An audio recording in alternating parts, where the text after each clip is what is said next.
So Ash Sarkar, who's a lively contributor to this programme, has tweeted, Andrew Tate, who you're interviewing about free speech, thinks women are a man's property. We shouldn't be allowed to drive. Boasts about only dating teenagers to imprint on them. Misogynists are discussing whether they're in Afghanistan or a swanky London studio. Am I a misogynist, am I? I don't think... First of the things she said, I don't even truly believe. If you're prepared to listen to me, I'll explain to you exactly why she's completely and utterly wrong. If you can go through the points again, she said... Do you think you're a misogynist? Absolutely not. I'm not a misogynist on any level. This is one of those buzzwords they just throw at people randomly. Homophobic, racist, misogynist, they just throw it out at people. What is your view of women? I'm a realist. What is your real view of women? I absolutely not really love women. I adore women. I have good relationships with women. Not a single woman has come up to me on the street since I've been cancelled. Not a single one has said anything negative. Every single one of them has said positive things. You're a traditional male. I wish more men were like you. You understand your masculine roles. You understand what you're supposed to do. You understand you're supposed to protect women. You're exactly the kind of man I'd be looking for. I've never had a negative interaction with a female ever since I've been dubbed the biggest misogynist. Where is the... Please let me finish. I'm sorry, Piers. Also, there's not been a single woman who's accused me of a crime, not a single woman who's accused me of rape, not a single woman who's come out and said anything from my entire past of 36 years I've done anything wrong ever. Anybody else with my level of fame, any footballer, any other movie star, at least has people who've come out and accused them of rape, X, Y, Z. I have no woman who's come out and ever said I've hurt her. No woman who's come out and ever said I've done damage to her or been horrible to her. Everybody who ever's interacted with me has said I've been a nice person. All of them.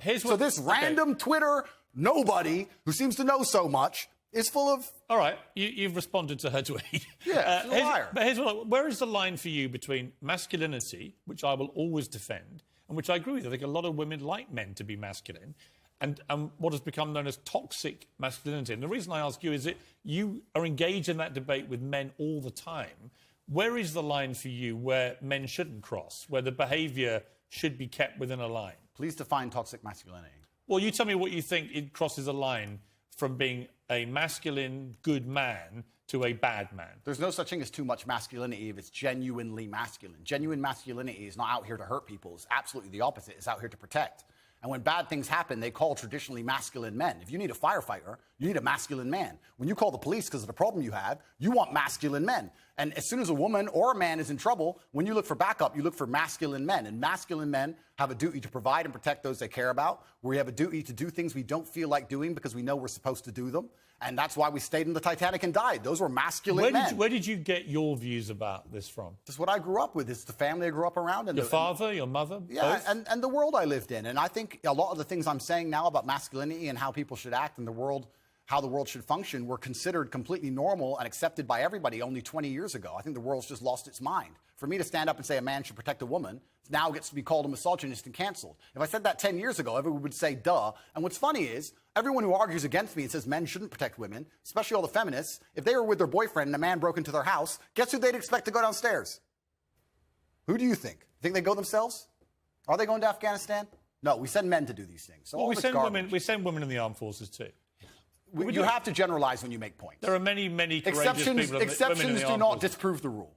No, but you've got to concede there are many courageous women serving in the armed forces. Absolutely and utterly, completely correct. But by and large, traditionally, soldiers are men. Exceptions do not disprove the rule.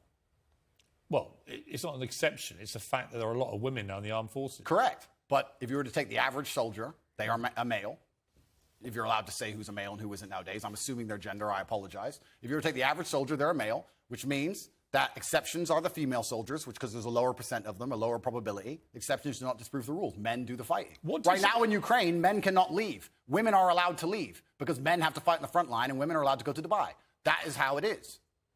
What do you say to young men who come to you for advice, who feel lost, who don't really know where they fit into society? I say that life as a man is exceptionally difficult.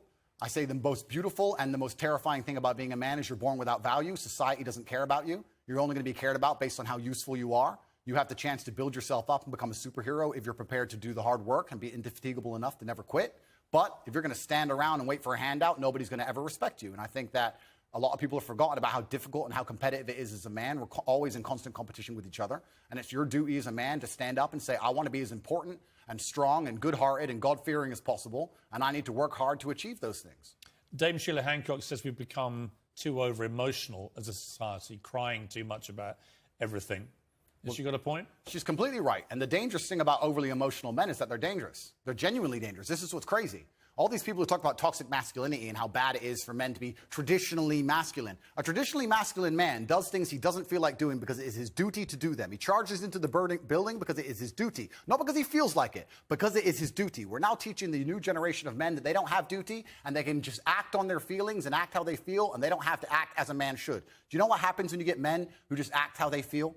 You get school shooters, you get violence, you get rapists. Men who do not control their emotions are dangerous. If you find a man who is stoic, he's not going to hurt people. He's going to sit and think about his actions very carefully, and he's going to be a good man who protects and provides for his family. You find a man who just acts out on impulse and does whatever he feels like, you're going to find a dangerous man. Sitting here telling men to cry more and act with their feelings and it's okay to feel this way, that way, etc., and have no self-control. That is why we have the problems we have in the world.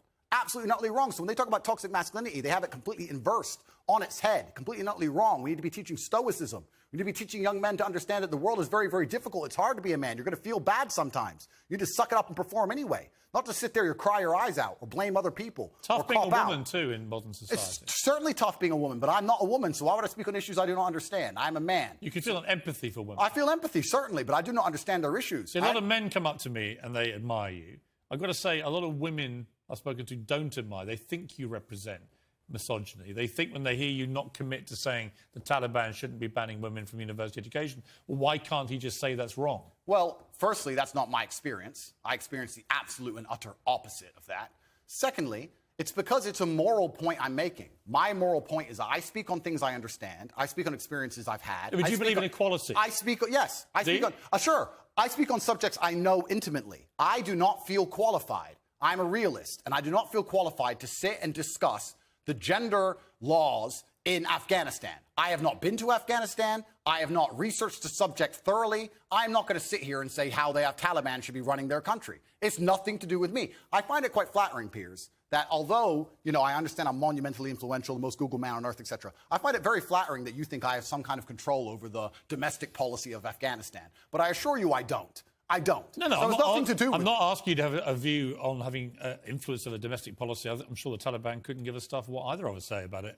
It's just curious to me that it's an easy win for you to make women think you're not anti them, to say that when they're not given equality, as the women in Afghanistan clearly are not, because they're not allowed to go to university now, as of today, that is clearly unequal, unfair.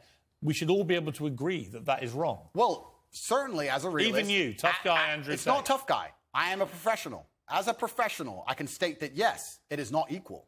Yes, it is not fair. That is obvious for anybody. I'm not saying those things are not true. What I'm saying is it's nothing to do with me. Right, OK, but you made a concession you think is wrong there. I said it's unequal and it's unfair. Yeah, so wrong.